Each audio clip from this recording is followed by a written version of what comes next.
আমরা সকলেই কিন্তু জানি সাকিব এবং ইধিকা জুটি অর্থাৎ প্রিয়তমা জুটি কিন্তু আবারও ফিরছে বরবাদ সিনেমা নিয়ে। তো মেহেদি হাসানের পরিচালনায় কিন্তু তারা ফিরছে। তো এখন কথা হচ্ছে এই সিনেমাটার শুটিং কিন্তু শুরু হওয়ার কথা ছিল অগাস্টের শেষ বা সেপ্টেম্বরের মাঝামাঝির দিকে। তো বর্তমানে বাংলাদেশের পরিস্থিতি খুব একটা ভালো না থাকার কারণে তো এই সিনেমাটার শুটিং কিন্তু পিছিয়ে গেছে। Hello guys, I am Riya, welcome back to my channel. তো যখন প্রিয়তমা এসেছিল তো এই সাকিব এবং ইধিকা জুটি মানুষজন ভীষণ ভালোবাসা দিয়েছে, প্রচণ্ড ভালোবাসা দিয়েছে এবং প্রত্যেকেই আমরা চেয়েছিলাম যে এই জুটিটা আবারও ফিরুক, আবারও এই জুটিটাকে আমরা বড় পর্দায় দেখতে চাই। তো সেটা মেহেদি হাসান কিন্তু নিয়ে আসছে এই প্রিয়তমা জুটিটাকে। তাদের নাম কিন্তু প্রিয়তমাই জুটি হয়ে গেছে, যতই সাকিব ইধিকা তাদের নাম হোক না কেন। তো বরবাদ নামক সিনেমার মাধ্যমে কিন্তু তারা ফিরছে এবং এই সিনেমাটার শুটিং কিন্তু শুরু হওয়ার কথা ছিল সেপ্টেম্বরের মাঝামাঝি দিকে, এই 2024 সালে। কিন্তু আমরা সকলেই জানি যে বাংলাদেশের পরিস্থিতি খুব ভালো নয়।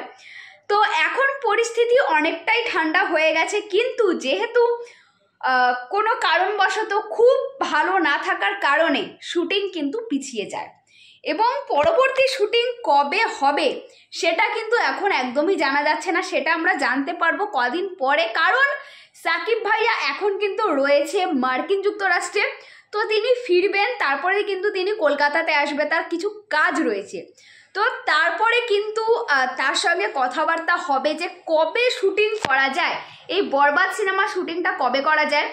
এখন কিন্তু পরিচালক নিজেও জানে না যে শুটিং কবে শুরু হবে। তো তিনি ফিরবেন, সাকিব ভাইয়া ফিরবেন আমেরিকা থেকে, তারপরে কিন্তু তার কলকাতায় বিশেষ কিছু কাজ রয়েছে, আসবেন।